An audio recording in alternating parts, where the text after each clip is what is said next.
Bom dia a todos, sejam muito bem-vindos ao B12 MesaCast. Hoje, B12 Entrevistas com o Matheus Ritter. A gente vai falar um pouquinho aqui sobre branding, sobre como o branding está se modificando e se adaptando nessa era de tecnologia. A B12, para quem não conhece ainda, é um podcast, né, uma MesaCast, aí, a B12 Educação. O MesaCast é parte do B12 Educação, que é uma plataforma onde a gente traz cursos, traz conteúdos, traz mentoria, sempre pensando em dar o próximo passo, né? Ajudar a dar o próximo passo para quem está nessa carreira de empreendedor. Matheus é uma figura sensacional, a gente conversou um pouco já, né? Mas eu tive a oportunidade de conhecer um pouco. Ele é um dos cofundadores da Scave. A Scave trabalha com brand, trabalha com criação de marcas e também é uma pessoa que é ativa no ecossistema de inovação aqui de Florianópolis, de Santa Catarina. Então, Matheus, seja muito bem-vindo. Cara, se quiser apresentar, falar alguma coisa que eu não falei, fica à vontade. Cara, obrigado pela oportunidade de estar aqui também. Já estou acompanhando o seu podcast. Eu te falei agora uns minutos antes da gente começar, que eu estou maratonando. Aqui é a B12, muito legal. E para mim é um extremo privilégio estar aqui, porque tem muitas pessoas com muita bagagem, pessoas muito influentes aqui na região. Então, para mim é um super privilégio estar aqui falando contigo, batendo esse papo aí. O privilégio é nosso. Hoje, conteúdo riquíssimo, né? A gente sabe que para quem está empreendendo, talvez, até mesmo quando está começando lá na ideação, tá bem no início da jornada, ou para quem já está um pouco mais avançado, vai vir, se é que não veio, a discussão de brand, falar de marca, quanto isso é importante. Quanto isso pode alavancar um negócio, ou até mesmo matar o teu negócio, né? Tem cenários aí que a gente já viu de brands mal feitos, ideias de marca mal feitas, ou simplesmente não registrar, etc. Né? A gente sabe que brand não é só a marca, não é registro, mas eu trabalho com política, então eu tô usando muito esse termo, né? Construção de narrativa, né, cara? Exato. É uma construção narrativa. Se quiser falar um pouquinho, pessoal, o que é brand, como é que vocês atuam na Scave, como é que isso tudo funciona? Show. Eu gosto muito, quando as pessoas me perguntam o que é brand, de usar uma visão, né, que eu tenho como referência até do Arturo Bender, que hoje é o principal, uma das principais pessoas aqui que falam sobre brand no Brasil, e ele fala que marca é você basicamente criar diferenciação em relação aos outros, né? É você ser diferente, é você criar desigualdade entre duas coisas que eram aparentemente iguais. Legal. Então, isso que é o papel do brand. Às vezes a gente... que, assim, internet hoje, qualquer um fala o que quer. Tem uns especialistas em GPT, né? Que eles colocam especialista e saem falando conteúdo de prompt. Mas se tem muita visão de que o brand é o logo. O brand é ter uma identidade visual. Claro. Então, eu gosto muito desse termo porque o brand ele vem para isso. Ele vem para construir valor, para gerar valor para marcas e para que elas saiam daquele mar, aquele oceano onde todo mundo tá falando a mesma coisa. Sim. Porque hoje, imagina um cenário onde você tivesse que comprar, por exemplo, um telefone celular. Se não existisse marcas, como é que você ia saber se você ia comprar o celular A ou B? Sim. A maioria das pessoas não são técnicas, elas não sabem as especificações de um produto, não sabem dizer quantos megapixels que tem que ter uma câmera, se aquele processador é bom, se não é, a maioria não saberia escolher. Perfeito. Então, a marca, ela ajuda nesse papel de facilitador numa decisão de compra. Perfeito. Então, hoje, se eu quero ter, de repente, uma associação com status, uma coisa mais tecnológica, eu vou, talvez, partir para uma Apple. Quero fazer parte daquela comunidade. Ou se não, meus objetivos são outros, talvez eu vá para uma Samsung, ou talvez até para uma Xiaomi. Sim. Porque hoje a Xiaomi ela já tem uma câmera tão boa quanto uma Apple, uma Samsung, né? E isso é legal, né, cara, que tu falou agora, porque, por exemplo, só de tu citar os nomes, você já considera qual dispositivo você vai ir, né? Tipo assim, você nem falou de especificações técnicas, mas na cabeça da pessoa que tá comprando, ela já pensa nos gatilhos que aquelas marcas trazem, né? Então, uma Apple, que a gente falou, cara, status, tal, não sei o quê. O cara que quer algo mais em conta, talvez, mas que tenha tecnologia. Pô, vai pro Xiaomi e assim, né? E é essa construção do posicionamento, né, cara, no final das contas. Eu acredito principalmente pro pequeno. Né? Porque o grande ele já tá validado. Ele já tá há anos no mercado, você já viu ele na televisão, você já viu ele no jornal, você já viu em um monte de lugar. Mas o pequeno, ele não tem esse recurso para ter todo esse potencial de ativação. Então a marca é talvez a forma mais talvez barata, digamos assim, Verdade. dele construir, começar a construir valor pro mercado, sabe? Ele Sim. ter cara de uma empresa grande, consolidada, sabe? Eu tava numa mentoria sexta-feira. E aí a gente tava falando e foi usado o mesmo exemplo de celular, né? Cara, eu acho um exemplo muito prático e muito simples, né? De trazer e comparar o do celular, porque fica nítido, assim. É muito provável que a tecnologia embarcada em alguns celulares da Xiaomi e alguns celulares da Apple sejam praticamente a mesma. Mas o posicionamento que a Apple leva de status, blá, blá, blá, blá, todas as outras coisas que ela traz, ela consegue colocar uma camada de preço muito, 3 vezes maior, talvez, em alguns dispositivos que as outras marcas. Simplesmente, né? Esse simples aí, bem entre aspas, por ser a Apple, né?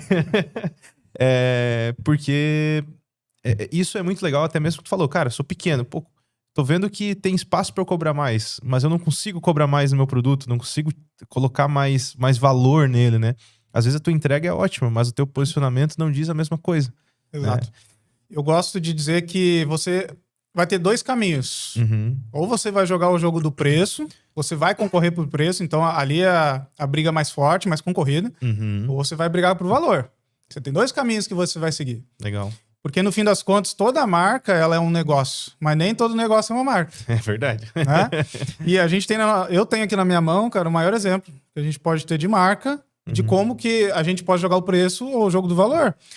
Porque concorda comigo, se você quer só matar a sua sede, cara, com 3, com 5 reais, se vai no supermercado, compra uma água lá da Cristal, enfim, essas marcas que tem aquela garrafinha 99 centavos às vezes. Agora, se você quer uma coisa um pouquinho mais moderna, quer trazer uma diferenciação, talvez a água na caixa, né, que tá em alta, é uma coisa super legal de você ter, talvez, numa recepção do seu escritório, já é uma outra percepção. Sim. Agora, pô, tá indo para uma sala de reunião, um monte de executivos, quer trazer uma percepção de valor maior, quem sabe não faça sentido você ter essa garrafa de plástico em cima da sua mesa. Quem sabe você vê com uma garrafa da Voss. Exato. E aí você parte de uma coisa que é 3, 5 reais para uma água de 50, 60 reais. Então, pô, tem pessoas que vão dizer, mas, cara, eu jamais pagaria 50 reais em água. Porque o objetivo não é matar a sede. Claro. É o que está por trás daquela marca, o que ela construiu, a reputação. Porque todos nós, seres humanos, a gente tem esse senso de pertencimento. Né? A gente quer fazer parte de algum grupo, cara. E eu vejo que as pequenas marcas, cada vez mais, elas estão se tocando mais um pouco disso. Por isso que você vê que os influenciadores, quando eles conseguem realmente fazer dar certo, o próximo passo dele é criar uma marca.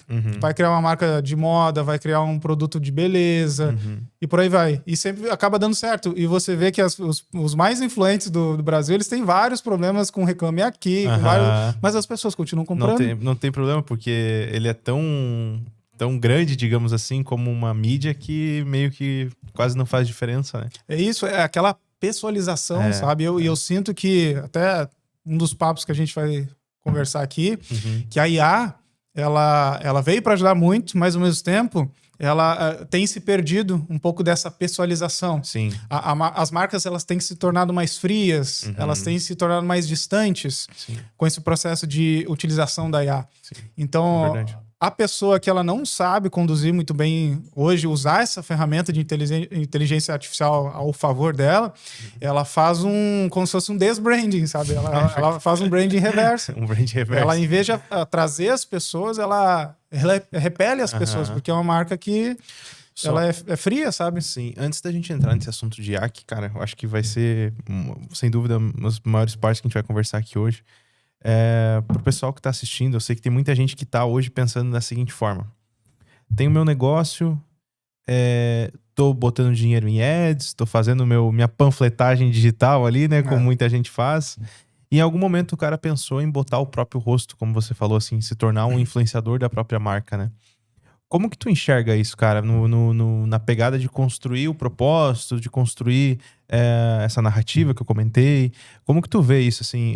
O quão faz sentido pro brand o fundador ou contratar um influencer que seja a cara da marca, né? A gente tem aí diversos exemplos de grandes influenciadores, mas eu tô falando pro pequeno mesmo, né? Às vezes o seu João da padaria lá, ele começa a falar, ele tem um carisma, ele tem um negócio assim que começa a trazer audiência pra padaria dele e funciona, né? Como que tu enxerga isso, cara? Vale a pena? Não vale? qual caminho que faria mais sentido, pensando, óbvio, sempre nesse contexto de branding, né? Eu vejo por vários caminhos, né? Você utilizar, e para mim são todos positivos, a gente utilizar a nossa imagem a nosso favor. Sim. Porque você vai ter menos recursos, você utilizando a sua própria imagem, você vai investir menos recursos em vez de contratar um influenciador, enfim, não que não sejam alternativas válidas, mas eu estou pensando para aquele que realmente é pequeno, então fazer o uso da sua própria imagem já é uma boa redução de custo. Certo. E também eu vejo o processo de usar a sua imagem a favor do negócio como uma forma de aceleração também da construção desse posicionamento. Sim, sim. Porque é muito mais fácil você, enquanto pessoa, você declarar a cultura da tua empresa, a visão, as crenças, os diferenciais, tudo por conta da sua imagem, do que muitas vezes num carrossel com um designer. Sem dúvida. Entende? É a frieza que você acabou de falar que a IA acaba passando, né, cara? Exato. E você ter lá o seu João, que nem eu falei aqui agora, falando todo dia como tá quentinho o pão dele, transmite uma sensação de muito mais proximidade com a pessoa que tá assistindo, né? Porque quando a pessoa ela tá falando, a gente é uma coisa inconsciente, cara. Quando tem uma pessoa por trás falando que você se identifica com ela, seja qual for o motivo, você começa a criar um sentimento, você começa a querer acompanhar aquela pessoa, aquela marca.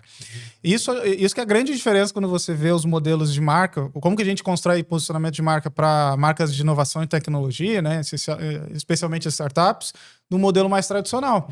Porque um modelo mais tradicional, ele não tem muito a maioria deles são mais conservadores. Sim. Né? Enquanto que você olha uma empresa que tem esse viés mais startupeiro ali da inovação. Já da base, né? É ali um negócio mais disruptivo. Você quer chegar rompendo o padrão de mercado e a melhor forma de você fazer isso é usar a sua própria imagem. Sim. Claro que se a gente pega um exemplo, por exemplo, da CIMED lá, que tem o Joadib, é um mercado super tradicional, né? Um mercado das indústrias lá. Só que percebe como que seria o posicionamento de uma CIMED se não tivesse o João Adib? Como que seria essa comunicação? Como que... E também aí já trouxeram o Toguro ali, já trouxeram outros caras para falar com outros públicos, né, cara? Exato. Legal. Então, assim, claro que uma empresa pequena, ela não vai ter caixa para um Toguro, né? Alguma pessoa que está em alta. Mas eu acredito muito que se você souber trabalhar muito bem a sua marca pessoal, você vai conseguir, obviamente, acelerar o teu processo de construção de marca com a tua empresa. Legal. Isso que a gente faz na própria Scave. Legal. Eu sou um cara que estou movimentando há muitos anos, eu crio conteúdo na internet desde 2020. Caramba. Então, assim, faz muitos anos que eu estou na rede. E o nível de network, de conexões, de reputação que eu construí me ajudou muito, porque quando eu abri a Scave, as pessoas já tinham uma associação em relação ao que a Scave entregaria por conta da imagem que estava lá. E assim como meu sócio, que também há bastante tempo está na internet, as pessoas associavam muito. Pô, os caras estão unindo brand e tecnologia dentro do lugar só. Pô, se tá são dois Matheus, né? O Matheus Ritter e o Seifert juntos, cara, eu sei que tem coisa boa daí. Legal. E claro que quem não conhece, obviamente, ele vai passar a conhecer pela nossa fala, o jeito que a gente comunica, né? A forma que a gente faz as coisas. Não, o dia que eu vi a tua apresentação lá, que vocês estavam fazendo aquele rebranding lá e você apresentou no final, e aí tu usou no final, eu acho que seja até meio que uma tagline do negócio de vocês, né? De sair da superfície e Scave, né? Isso, eu achei sensacional, assim, como isso transmite realmente aprofundar isso que você falou, né? Transmite a gente não tá fazendo a logo, a gente não tá fazendo isso, a gente tá aprofundando mesmo, entendendo como tua empresa funciona, quais são teus valores, qual é o teu propósito para construir a marca que reflita no final quem são as pessoas, né? Aqui nos estúdios que a gente tá gravando fica a TXM também, né? Que é um centro de inovação aqui em Florianópolis. E uma das atividades que é feito quando passa pela metodologia é o Ikigai. Não sei se você já ouviu falar. Sim, né? Imagino que sim. E isso eu acho muito legal, né? O Ikigai, que é uma forma de refletir os valores dos fundadores para a empresa, né? E no final, o brand deveria ser, né? As empresas que fornecem isso meio que deveriam transmitir isso, assim, né? Pô, vocês são os caras que, como tu mesmo disse, tem profundidade. Estou há tanto tempo construindo conteúdo na internet, meu sócio também. Quando as pessoas olham pra gente, elas já pensam em algo bom que vai sair dali, com branding, com tecnologia. E a pessoa que tá montando uma startup, montando um negócio tradicional, quando alguém olha pra marca dela, a pessoa tem que perceber isso, né? Perceber os valores, os fundamentos dos fundadores na empresa, né? Então, eu quis fazer essa conexão porque eu acho muito legal. Como como você mesmo trouxe, de estar tanto tempo escavando, né? Escavando. E agora transmitindo para a marca a profundidade do negócio também, né, cara? Quando a gente abriu a Scave, a gente já pensou desde todos os pontos de contato. Que a gente acredita que assim, ó, antes de você pensar em como você vai levar isso para o mercado, que rede social que você vai utilizar, enfim, a gente tem que olhar primeiro para nome. O nome é o ativo mais valioso que qualquer marca tem. Verdade. Por isso que a gente reforça que é tão importante, antes de você colocar startup no mercado, você ir para uma rodada de investimento, minimamente verificar se aquele nome pode ser utilizado. Porque, Sim. cara, eu já passei por situações onde fui em eventos que você olhava, assim, várias startups com os nomes muito parecidos e eu penso, cara, eu acho que esse não nome... registra isso aí, não. Não tem como registrar, é impossível você registrar isso. Então, assim, a gente, desde o começo que a gente abriu a Scave, a gente pensou muito nisso. A gente precisa mostrar para o nosso público o que a gente acredita, os nossos valores, o que é importante para nós, o que a gente quer construir, qual é a fatia do mercado que a gente está atuando, desde o primeiro ponto. Legal. Então, a gente pensou no nome justamente isso, porque Scave, né, ele vem da palavra escavar, e é o nosso objetivo, porque a gente sabe que, assim, ó, se a gente for dividir o que está abaixo da terra, em cima da terra, digamos assim, tudo que está acima é extremamente funcional. Então, é onde todo mundo tá. Por isso que a gente fala para sair da superfície. Porque todo mundo tá lá, se tu olha nas redes sociais, sempre falando, nós somos os melhores, não sei o quê, nós temos experiência e tal coisa, mais de não sei quantos. É sempre a mesma proposta. É que nem aquela quando você vai vai na rua e você encontra 5 padarias, todas estão dizendo que é o melhor pão. Ah, não, o melhor pão você encontra. É o mínimo, né? É a mesma coisa. E quando a gente fala de fugir da superfície e escavar, é você ir para essa camada que seria a camada da terra, que é onde está o lado emocional da marca. É verdade. Que são os valores, são as crenças, são até mesmo os diferenciais podem entrar ali dentro também. O que essa marca representa, né? O propósito, falou do Ikigai. Sim. Qual que é o propósito dessa marca? Porque se uma empresa não tem propósito, ela só tem uma casca, ela não tem nada por dentro. Não significa nada, né? Qualquer dificuldade que ela tiver, ela vai abandonar o barco, vai desistir. O cara que está empreendendo, ele tem que ter um propósito muito firme para continuar a jornada por um longo tempo, né? É nítido que quem não tem um propósito do que está resolvendo, na primeira balançada que tiver, o cara pula fora, porque ele não tá muito aí para aquilo, né? E isso tem que... claro, tem que ser claro, porque pode ser que agora você seja só você, ou seu sócio, mas e daqui a um ano? Principalmente startup, que é um sprint super acelerado, né? Daqui a um ano o cara já recebeu um aporte, não sei, daqui a 5 anos o cara já tem 20, 30 colaboradores e o negócio vai crescendo. Sim. E quando tiver esse pessoal, qual é a cultura que está sendo construída ali dentro? Exatamente. Se não existe isso desde o começo, a tendência é que vai se perder no meio do caminho. Né? E a gente tem um público aqui que escuta a gente, que muitos, sei lá, talvez eu acho que os 40% é o pessoal que está na fase de ideação, que está começando MVP, né? Então, é um cara que ele não sofreu com esses problemas que a gente está falando ainda tanto, né? Ele não botou tanta coisa na rua. E eu tô falando isso porque é interessante vocês que estão ouvindo, assistindo a gente, tentarem fazer essa conexão, né? De como propósito e branding são coisas que estão totalmente conectadas, né? Talvez no início não seja tão fácil de perceber, mas conforme as coisas vão andando, conforme tu vai indo pro mercado, mostrando teu produto, falando, o teu pitch de vendas, o teu pitch do que for, ele fica muito mais suave, muito mais fácil quando você tem um propósito claro, né? Quando você tem um brand bem desenhado, conectado a esse teu propósito que tu tá resolvendo, né? Tem uma coisa que eu aprendi até com o Jorge, que já teve aqui. Sim. Ele fala muito sobre isso, né? Que a maioria das startups, principalmente os estão começando, eles se apaixonam muito pelo produto e eles esquecem da dor que eles têm que resolver, sabe? É isso aí, cara. Eu acho que vai muito de encontro com o posicionamento que a gente está falando, que às vezes o cara realmente ele se apaixona muito pela solução, olha tanto, não, a plataforma, a tecnologia que a gente usou e tal, mas o que a gente vai resolver no mercado, como que a gente vai se apresentar, o que a gente vai fazer, sabe? Verdade. Então é uma coisa que... E aí vira um vendedor de funcionalidades. E hoje... Eu tive uma discussão com o meu sócio, com a equipe ontem, que eu falei, cara, amanhã no podcast eu vou lá, vou detonar IA. Vocês estão falando super bem de IA, mas eu vou lá detonar IA. Boa. Não, você não pode fazer isso. Eu falei, não, cara. Não, mas é isso aí, cara. E vamos começar a falar disso agora, porque eu acho que é importante a gente tocar nesse assunto, né? É algo que, sem dúvida, a gente já falou alguns podcasts aqui sobre diversos assuntos e como a IA se correlaciona com eles, Mas brand é um dos que acho que assim tá mais em alta até de certa forma pra puxar a conexão. E, cara, como é que tu tem enxergado esse movimento, né? Tu falou, brincou agora, pô, vou detonar a IA mesmo. Como que tu tá vendo isso, cara? Como que repercute no dia a dia de vocês? Como que... Enfim, a gente vai avançar aqui, mas como vocês usam? O que vocês não abrem mão? Tipo assim, não, isso aqui a gente não deixa a IA tocar, porque a gente entende que tem que sentar, fazer um brainstorm ali entre o pessoal, não sei o quê. Se puder dar uma apanhada geral e daí a gente vai avançando ponto a ponto como é que funciona. Eu gosto de enxergar hoje o papel de qualquer pessoa que está abrindo uma startup, o papel dele agora enquanto um curador.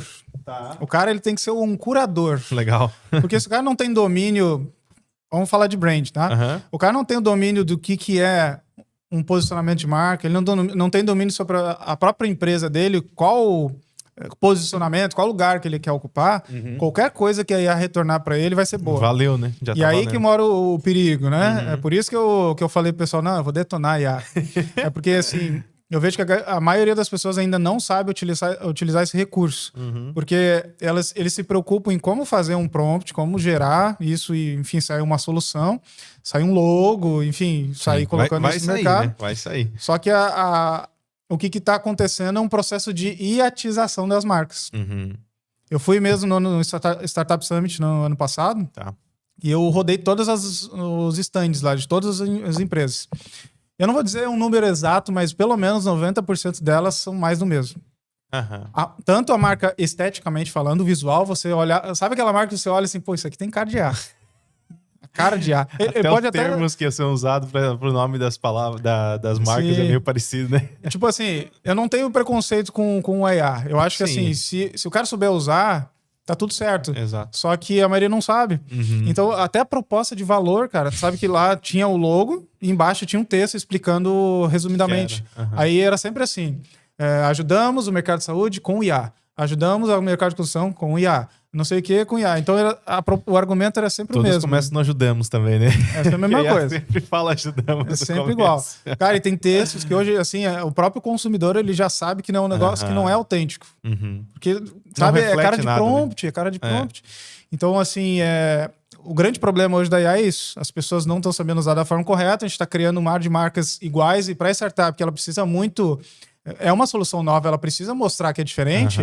Quando ela está usando a IA dessa forma, ela está basicamente dizendo para o mercado que ela é a mesma coisa. Mais uma. Que a pessoa, para descobrir que o negócio é diferente, ela tem que conhecer a marca, tem que entrar em contato, tem que se encantar, tem que fazer, às vezes, uma sessão de diagnóstico para depois contratar. Mas será que ela vai avançar até o fechamento se ela tiver essa primeira impressão de que parece ser o mesmo, né?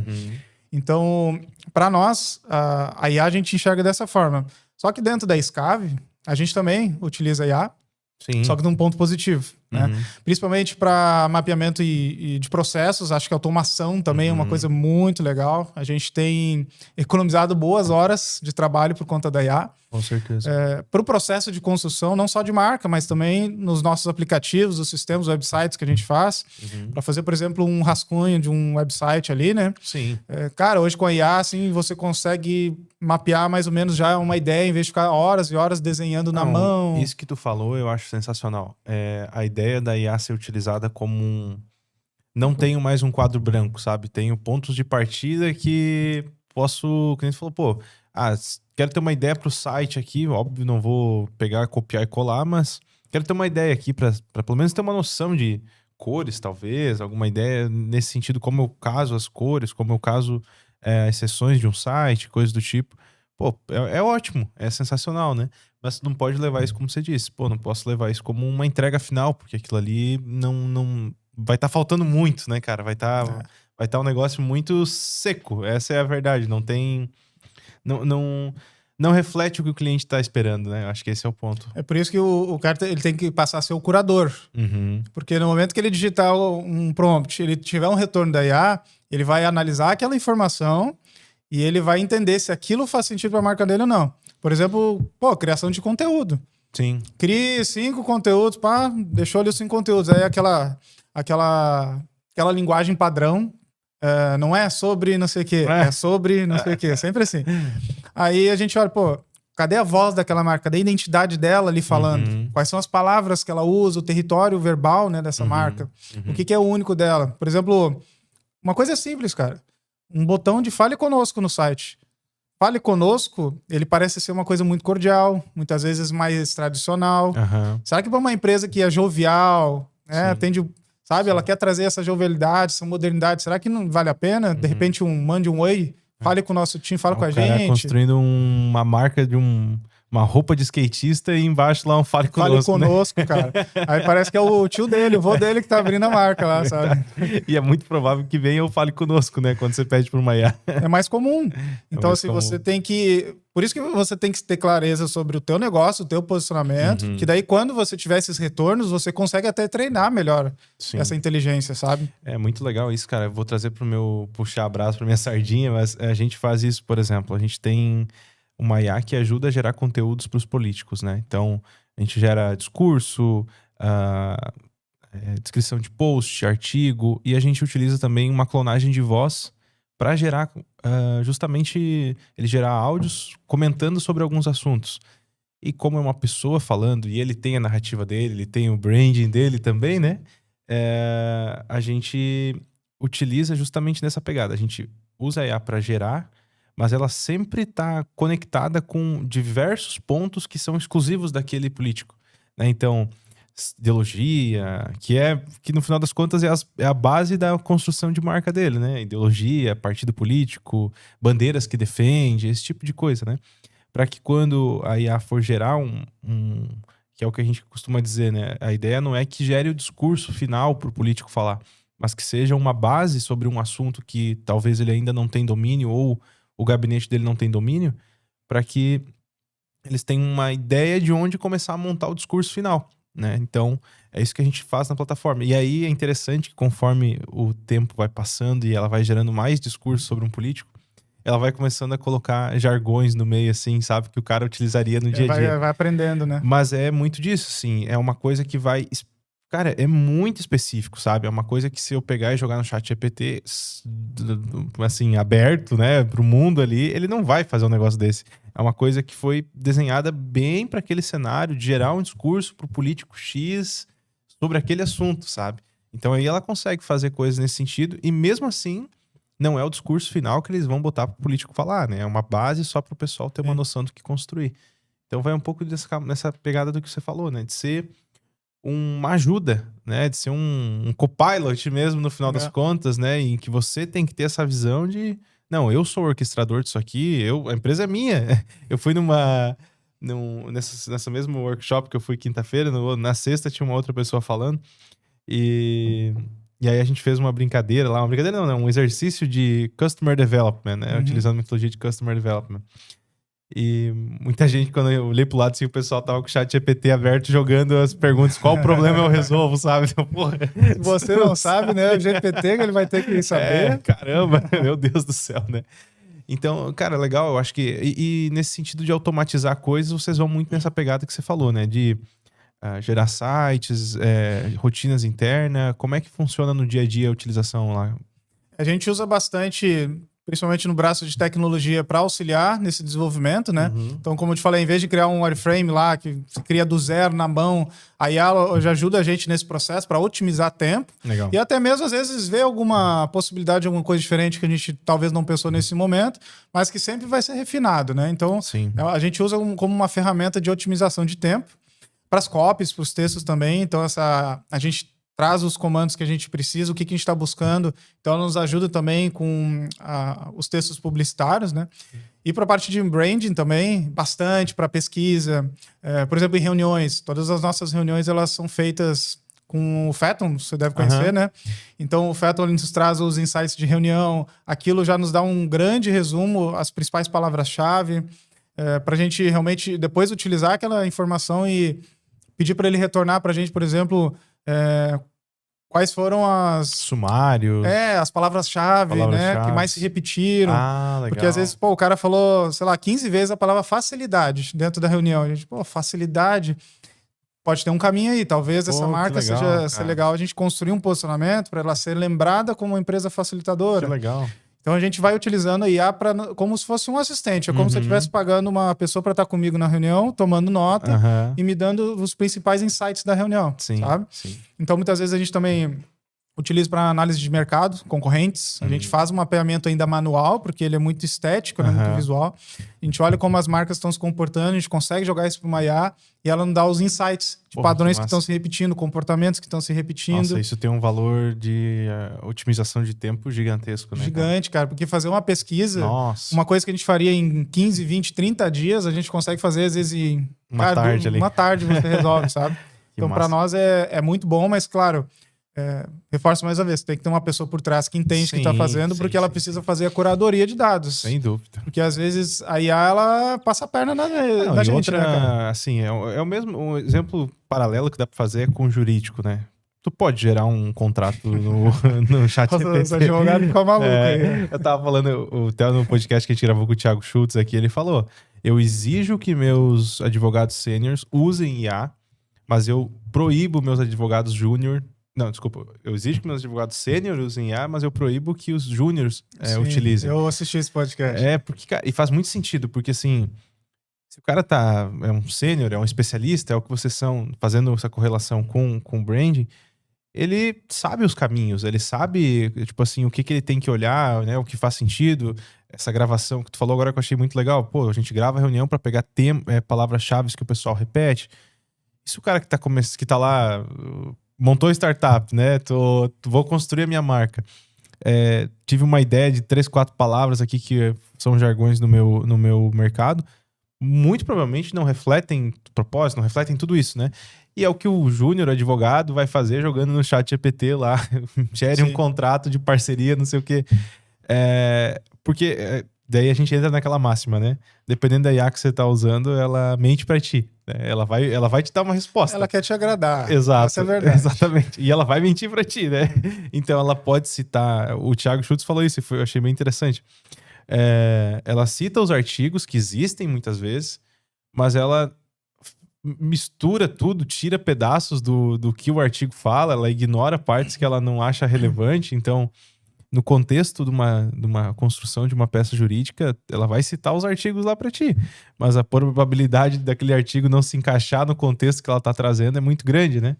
E eu acho que vai na mesma linha de pensamento quando a gente fala de construção de brand, né? A gente, até fazendo essa analogia com a parte jurídica, nós temos uma das expertises que a gente tem é de naming, né? Construção de nomes. Legal. E a gente utiliza, muitas vezes, para ele nos dar alguns caminhos. Porque, às vezes, por exemplo, a gente notou que, dentro da história daqueles fundadores, da história de criação deles, não sei, de repente, um marco importante foi que, sei lá, ele passou muita dificuldade, então foi uma coisa que meio que deu uma virada de chave para ele, ele queria levar isso através dessa solução. Então, a gente leva essa ideia para a IA e ela consegue nos dar retornos também de que tipo de analogias, que tipo de coisa que a gente poderia trazer para representar isso. Legal. Então ele vai trazer, sei lá, uma chave, alguma coisa, a gente vai, sabe, vai abrindo um pouco a mente, como se eu estivesse conversando com outro designer ali, um outro profissional criativo. Sim. E ela vai trazendo essas ideias, e inclusive a gente usa ela. Claro que a gente gosta de fazer um tirateima, né? Sim. Mas a gente usa ela como uma espécie de dicionário também, que a gente coloca, a palavra-chave, sei lá, foi chave, né, a palavra. Liste em 20 idiomas a palavra-chave. Aí ele vai trazer em vários contextos e culturas diferentes. A gente vai ver, isso aqui tem uma sonoridade legal. Talvez dê pra usar. Legal. Não, mas vamos ver no dicionário real pra ver se realmente né? chave sei lá, alguma coisa aqui em grego. Será que é mesmo? Vamos descobrir. É num contexto nada a ver lá. Eles gostam de inventar coisa, né? Então a gente gosta de, pelo menos, garantir que... Legal, até porque nome, né? É uma coisa muito com delicada. Eu não gosto de depender de IA, ainda mais quem não sabe fazer. Se você não souber fazer, cara, a IA ela vai te dar um nome super aleatório. E que às vezes numa língua funciona, na outra língua é uma coisa totalmente ruim, né? Então também tem esse detalhe. Às vezes a empresa pensa em internacionalização, coisas do tipo, que imagino que são tudo que vocês levam em consideração para construir um name, né? E as pessoas ali no dia a dia, brincando com IA, não vão levar, não vão pensar, né? Não vão... E aí eu tô trazendo um pouco disso tudo, porque assim, eu sempre fui um cara meio freestyle, assim, meio de... eu vou pegar, vou fazer isso aqui, vai sair esse nome. E eu me ferrei quase por causa disso, assim. Eu tinha uma empresa quando eu fui vender ela pra Intelbras, e o nome era You-Do, né? E é você faz em inglês, tipo, faz você mesmo, né? E, cara, é um nome legal, um nome que tem uma sonoridade boa, fácil de escrever, mas é um nome que não é registrável. Tipo, tu não pode registrar ali o You-Do como uma expressão. Pelo menos foi isso que o pessoal lá do INPE trouxe pra nós, né? Da consultoria. E aí a gente teve que adicionar um sobrenome na marca e ainda colocar... Um complemento lá. Isso, e ainda fazer via registro de marca mista com a imagem, né? Com a Figurativo logo. e nominativo lá. Exatamente. Que é muito ruim, no final das contas. Tipo assim, funciona, mas não é o melhor caminho, né? O melhor caminho é tu construir uma marca que realmente tenha esse registro simplificado, né? E eu digo que eu me ferrei porque, cara, se não tivesse no último momento ali pensado nesse sobrenome ali junto com algumas outras pessoas, né? E tido essa oportunidade de fazer via marca mista, talvez não teria conseguido fazer a venda da empresa por não ter esse registro, por ter ficado tão, sabe, uma coisa assim que o nome da marca era muito importante para a Intelbras na época. Então são pequenos detalhes, né, como você vem falando, que lá na frente vão pesar, né, cara, vão fazer diferença numa construção de um produto maior, no receber um investimento que você falou antes, né? Então tudo isso acho que vai se conectando, né, e vai trazendo cada vez mais para a importância do cara construir um branding desde o dia zero, né, cara? É parte da premissa da construção do negócio, né? Isso que você falou, a gente já viveu alguns casos desses na Scave, que hoje a gente atende tanto uma startup que ela já recebeu a captação, quanto que está atrás da captação, ou, cara, tá lá no comecinho, né? Teve uma ideia, acordou e, eu tenho uma ideia, né? Essas que estão começando, eu vejo que eles têm um grande problema de não ter visão a longo prazo. Ela tem a visão de que quero botar um negócio agora, quero vender agora. Mas como que essa marca vai ser daqui a 1 ano, daqui a 5 anos, daqui a 10 anos? E às vezes aquele produto dela é um produto que tem muita possibilidade de expansão, e até mesmo pelo perfil de público, ela entrar com outras frentes, né? Só que às vezes aquele nome tá tão nichado, ele tá tão voltado para aquele produto que, cara, se daqui a 1 ano ela mudar de público ou se ela precisar fazer ter um novo produto, ali, trocar tudo, né? Ferrou, perdeu. Porque aquele nome vai deixar de fazer sentido. E aquela história do dente no logo da odontologia, sabe? Sim. Qualquer clínica de odontologia tem um dente no logo, o do advogado é a balança, né? Cada um tem seus estereótipos. Só que o problema disso é que a sua marca ela não tem elasticidade. Ela fica presa, é uma marca temporária. Então, e isso acontece com muitas dessas startups que vêm até a gente, porque não tem essa visão de como que a minha empresa pode expandir, se tem já oportunidade para frente, sabe? A não ser que realmente você tenha decidido que, cara, o meu produto é isso, é essa dor que eu vou resolver, e acabou, e vai ser sempre assim. Eu tenho uma frase que eu gosto que é assim, cara, tu pode ser pequeno, mas pareça grande, né? Tipo, isso faz toda a diferença, porque, principalmente se tu vende produto para grandes empresas, né? Ticket alto e tal. Porque tem que ter uma similaridade de confiança no meio da jornada, né? A confiança é algo que até ticket baixo ali, coisas, às vezes tu vai vender produto de 100, 200 reais, o cara precisa ter essa confiança, né? É um negócio que ele não, se ele não tiver, ele não compra, né? E nada melhor do que um brand bem feito para ter confiança, né? Essa visão de longo prazo, né? Eu acho que entrega muito, né, cara? Quando tu chega numa empresa e o cara tem uma, assim, pô, eu vou usar de volta o exemplo teu, que eu acho muito legal. O cara falou que era Scave porque a gente tem profundidade. Porra, tu vê que não é um negócio do nada ali, assim. Não é um negócio que, não, são 2 caras que montaram uma empresa de brand e acabou. Não, é um negócio que foi pensado. RS, Ritter e Seifert. Imagina se fosse RS Studio. Exatamente, cara. Não traduz nada, né? Tipo, a não ser que tu fosse o Toguro lá. E nem ele colocou o nome da marca desse, né, cara? Que a gente tava falando do pessoal da CIMED. Porque muitas vezes essa construção do parecer grande é muito mais simples do que parece, né, cara? Não é um negócio que assim, não, tem que, nossa, preciso construir todo. Às vezes, você falou que vocês têm um carro-chefe que é o naming, né? Às vezes, se o cara fizer o naming do produto e fizer um naming bem feito e, poxa, não tenho grana agora, não consigo fazer nada mais além disso, beleza, vamos embora, né? Trabalha com o name, faz o name. E pelo menos você tem a garantia de que teu nome tá protegido, que você tem os domínios, as redes sociais, e que também condiz com alguma coisa aquele name, né? Que é um nome forte, um nome que tem tração, né?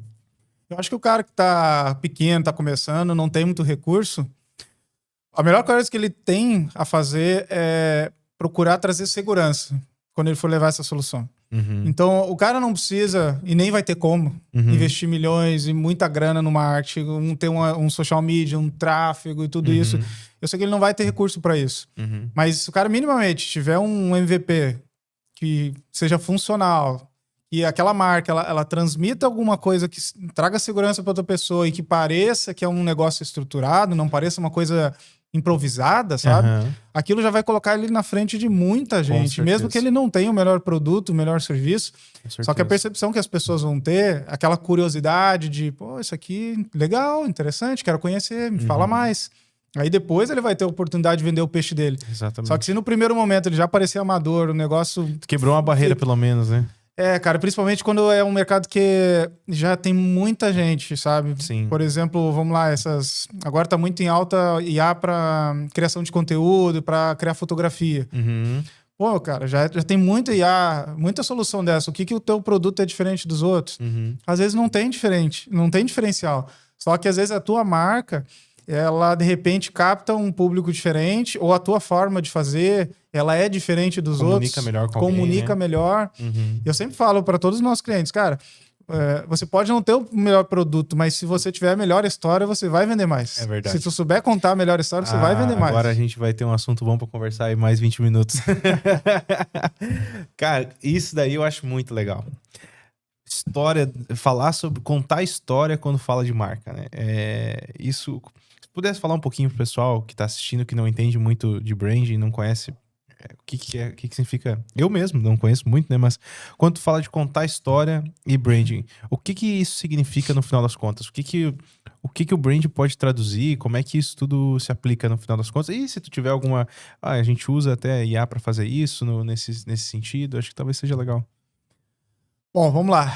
Storytelling é uma técnica já muito utilizada. Eu acho que é uma coisa que tem muita gente que não sabe bem o que é, mas o storytelling nada mais é do que você usar de uma forma inteligente e estratégica você contar a história. Simples assim.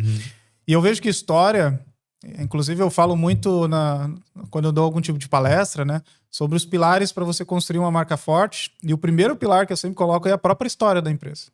Muita gente ignora. Às vezes o cara acha, não, mas eu não tenho muita coisa para contar. Será que não tem, cara? Eu acho que a história é um ponto muito importante, porque a IA, ela pode copiar as imagens, ela pode copiar vídeo, ela pode copiar... Cara, muita coisa ela consegue gerar. Mas a única coisa que ela não vai conseguir copiar é história. História não é copiável. Cada empresa pode ser o mesmo segmento, pode ser o mesmo produto, o mesmo serviço, vai ter história diferente. E eu acho que se você souber olhar para a tua história e contar isso...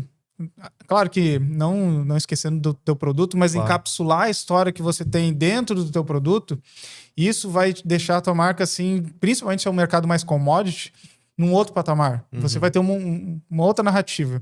Eu vou te dar um exemplo da Mel Essência, eu sempre falo dela. Quem me acompanha e está escutando já está cansado de ouvir sobre a Mel Essência. Ela não tem nada a ver com startup. Mas ela é uma empresa que, na minha visão, de todas as marcas que eu desenvolvi, não foram poucos, mais de 200 marcas aí. Caramba. Ela foi, para mim, a marca que mais teve resultado usando esse pilar da história, ou do storytelling, né? Ela tinha... Quando ela me procurou, ela era muito pequena. Ela trabalhava basicamente vendendo cestas de café da manhã e ela fazia tudo sozinha. Ela ia pra rede social e fazia os conteúdos dela. Ela pegava o carro para entregar. Eu presa. Ela tinha filha pequena ainda na época, então as reuniões com ela eram um caos. A criança pintando chão, parede, pendurada. E ela tinha um nome na época que não era registrável, né? Era Viva Momentos. E ela mudou para Mel e Essência, que era o nome da filha dela, né? Mel e Essência, porque a essência dela de viver, de fazer, tá muito atrelado àquela cesta, né? Aquele momento. E ali, beleza, ela tinha até então um nome, ok, um nome bonito, legal, tinha uma certa história ali por trás e um produto. Só que o problema é que o produto era commodity. Cesta de café da manhã é uma coisa mais comum, mesmo que ela fizesse de uma forma muito única. E no nosso processo de construção de marca, eu busquei investigar com ela como é que era esse processo, o que a pessoa sentia, o que acontecia no momento dessa compra, né? E ela disse que muitas pessoas compravam as cestas dela para presentear uma pessoa que às vezes não estava numa fase muito legal de vida ali, e que aquela cesta, de alguma forma, mudava assim, a energia, mudava o dia da pessoa. E aquilo eu reservei assim, porque eu percebi, cara, aqui tem uma coisa muito interessante. Uhum. E ali foi toda a base da construção dessa história que ela passou a contar, esse storytelling, desde, cara, a gente fez a marca dela em 2022, até hoje. Como é que funcionou esse processo?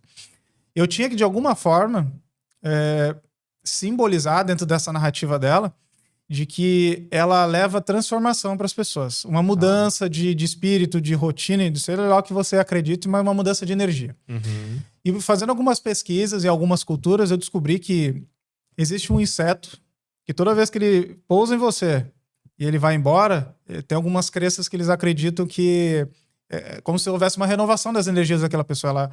Ela pousa junto. E carrega e te renova. Legal. E esse inseto era a joaninha. Então a gente, cara, aquele insight assim, eu pesquei, é isso. Então a Mel e Essência hoje, ela é conhecida como a marca da Joaninha. Olha só. Hoje ela tem uma loja, ela tá na segunda loja, na verdade, Caramba. em Quaraí, uma cidade do interior do Rio Grande do Sul, Sim. pequeníssima, fronteira com o Uruguai.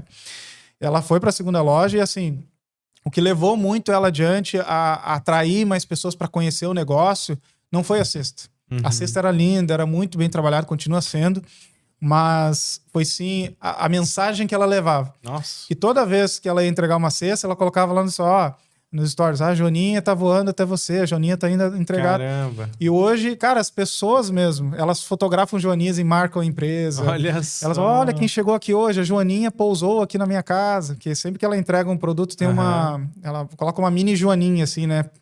E aí a pessoa bota meio que um souvenir na casa dela. Eu tenho umas 2, 3 lá em casa, assim.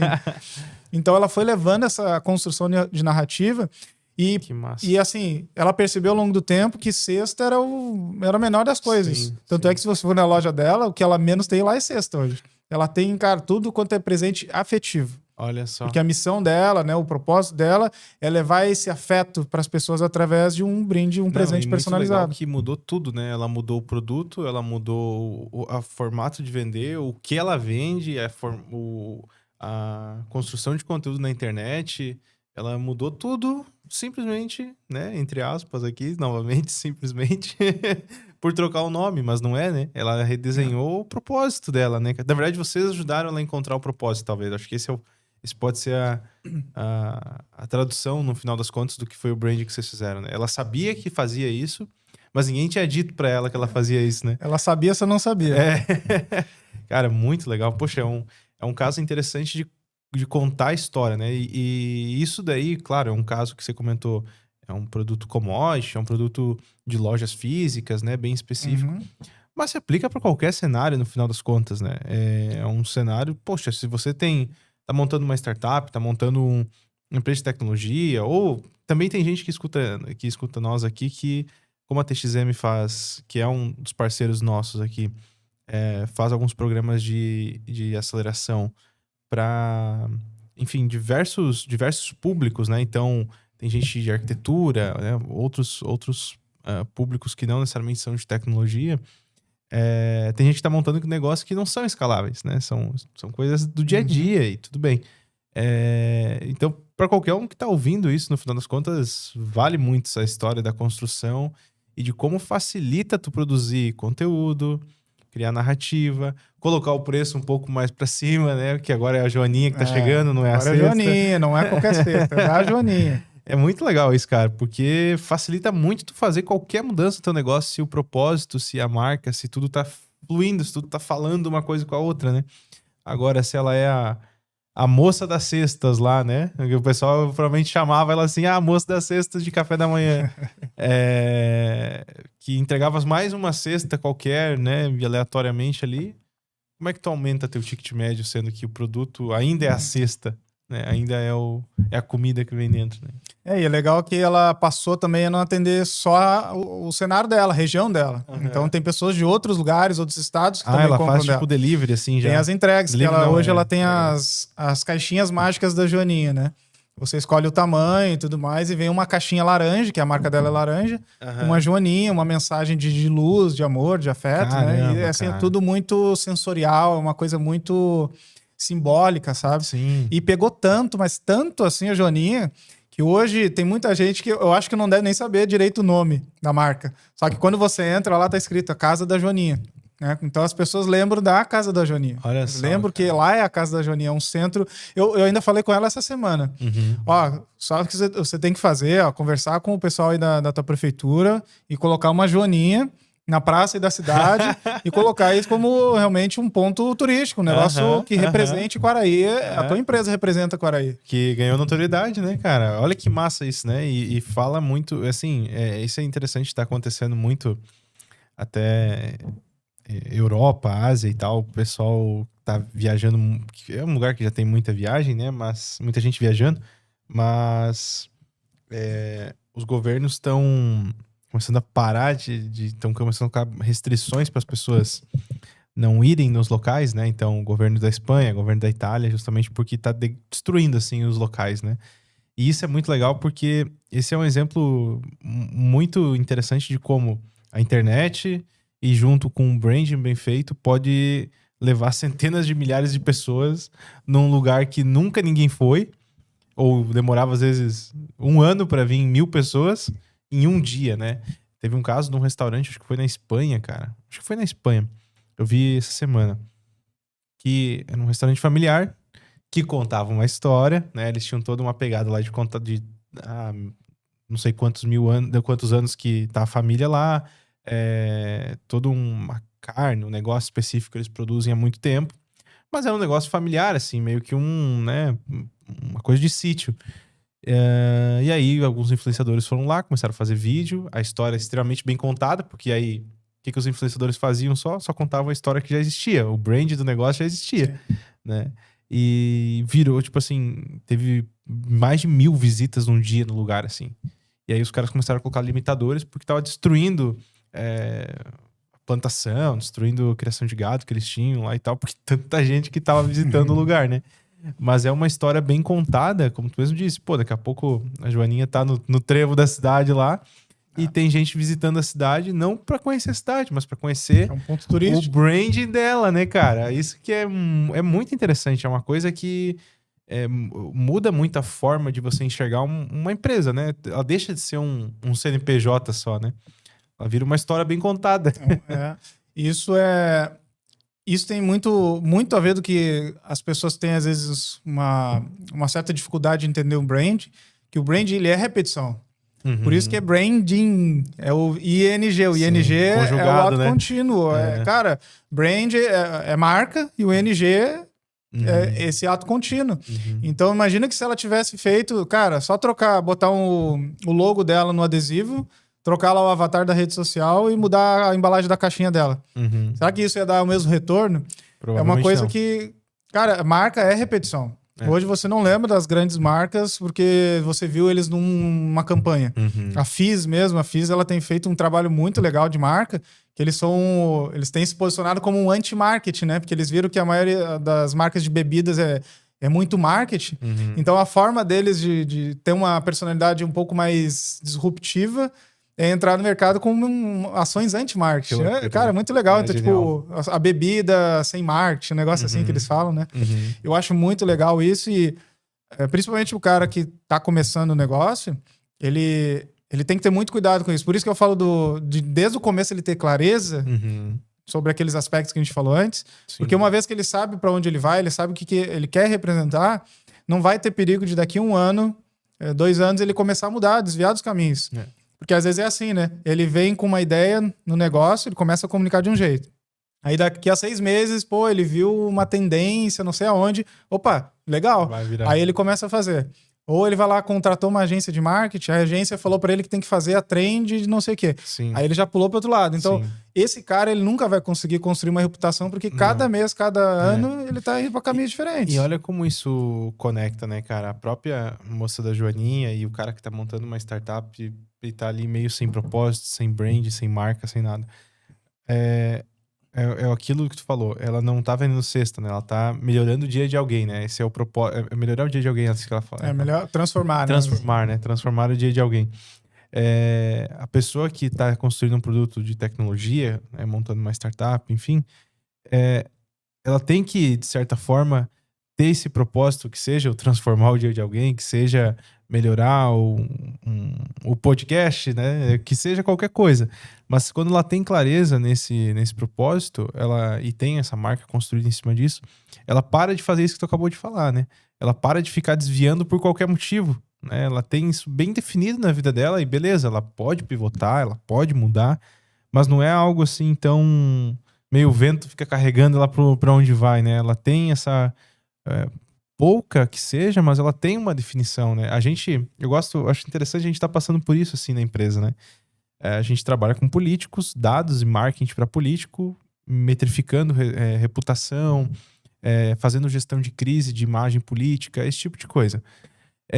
E aí, toda vez que a gente conta a ideia para alguém, a pessoa fala: nossa, mas isso também serve para um ator, isso também serve para um influenciador, também serve para uma marca de empresa.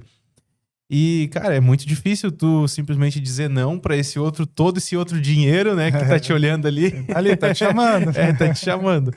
Mas a gente senta e conversa às vezes assim de como faz sentido, pelo menos por enquanto, talvez daqui a pouco esse dinheiro que a gente tá olhando aí vai ter que entrar no nosso modelo de negócio.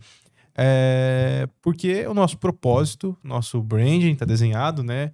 Tudo está construído em cima de dados e IA para marketing político, né? Então, você lembra da dor.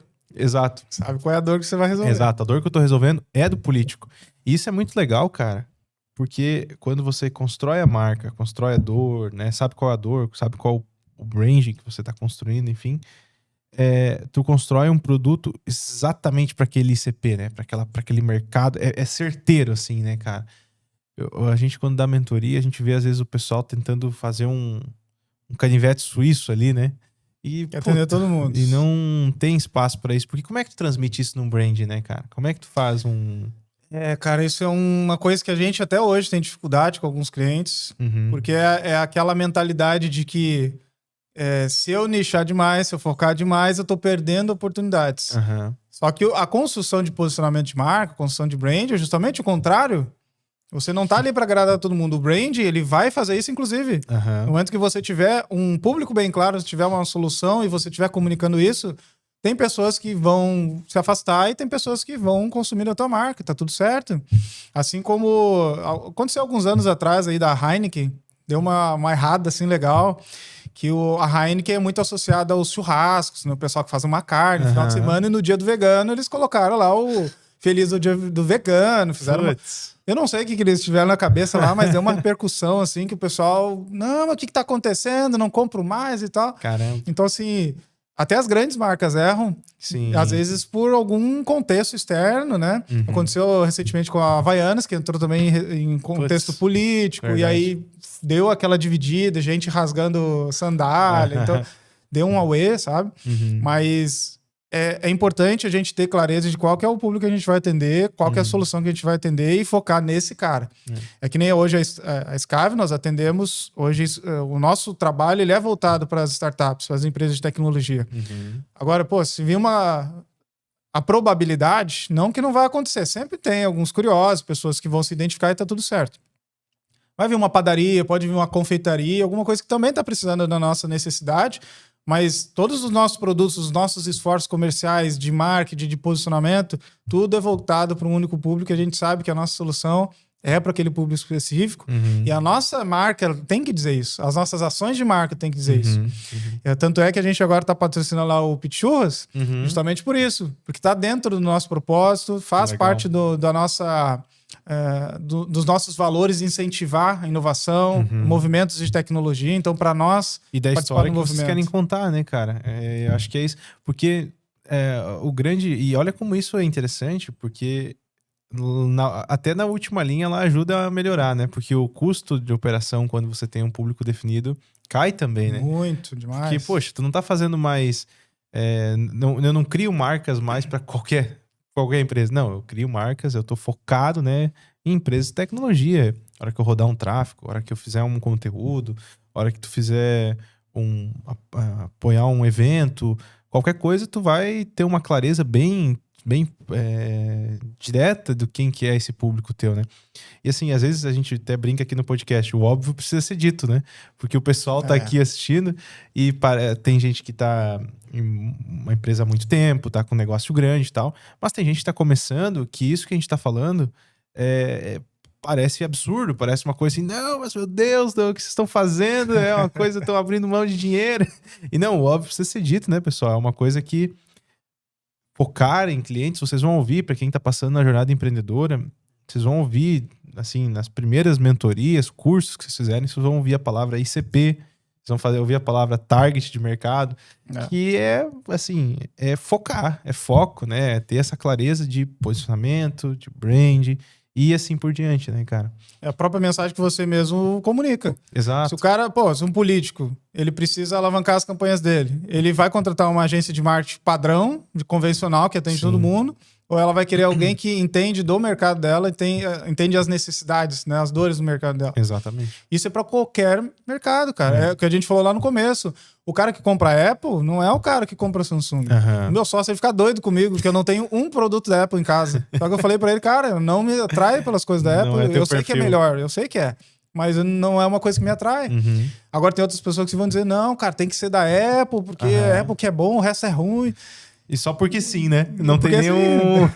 Só quer pertencer. Eu reconheço que eu sei que é bom, mas eu não faço parte dessa comunidade, sabe? E assim, o pequeno também, ele tem que chegar já nesse mercado dizendo pra que ele veio. Cara, eu sou assim, nosso diferencial é esse, meu produto é esse, é pra esse tipo de pessoa. Pronto. Show. Legal, cara. Eu sei que no começo o cara precisa pagar conta, então, obviamente, ele não vai bater a pessoa na porta dele, quero te botar 5 mil reais no teu bolso. Não, eu não atendo esse perfil de público. No começo ele vai atender, tá tudo certo, normal. Mas a comunicação, os esforços, e quando eu falo comunicação não é só Instagram, mas os esforços, todas as ações da marca, os eventos que ela vai participar, as campanhas que ela vai fazer, seja física ou digital, tem que ser pensado nisso, porque senão ela não vai construir essa imagem, né, que ela tá buscando dentro do mercado.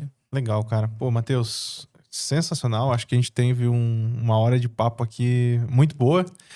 Deixo para ti fazer tuas considerações finais, cara. Quiser falar um pouco da Scaf, quiser falar um pouco sobre qualquer outra coisa, fique bem à vontade aí pra gente fechar. Boa. Mais uma vez agradeço pelo convite. Estou muito feliz de estar aqui contigo, compartilhando e comunicando o meu propósito, que também é transmitir conhecimento, é gerar valor para as pessoas. Eu acho que assim, eu finalizaria com uma coisa que já está na minha cabeça há bastante tempo, queria compartilhar para as pessoas refletirem hoje. É o seguinte, que hoje, um mundo onde tudo é IA, o maior diferencial que uma marca pode ter é ela simplesmente ser humana.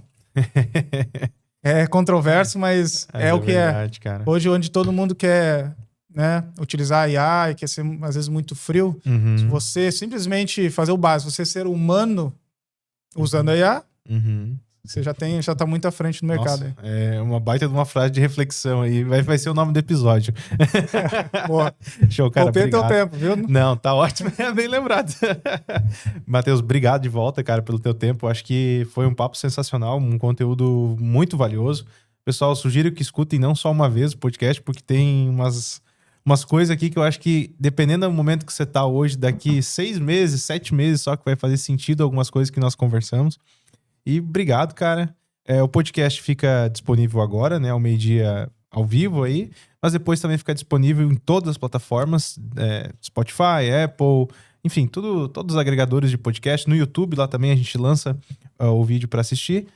E vambora. Obrigadão, cara. Eu agradeço.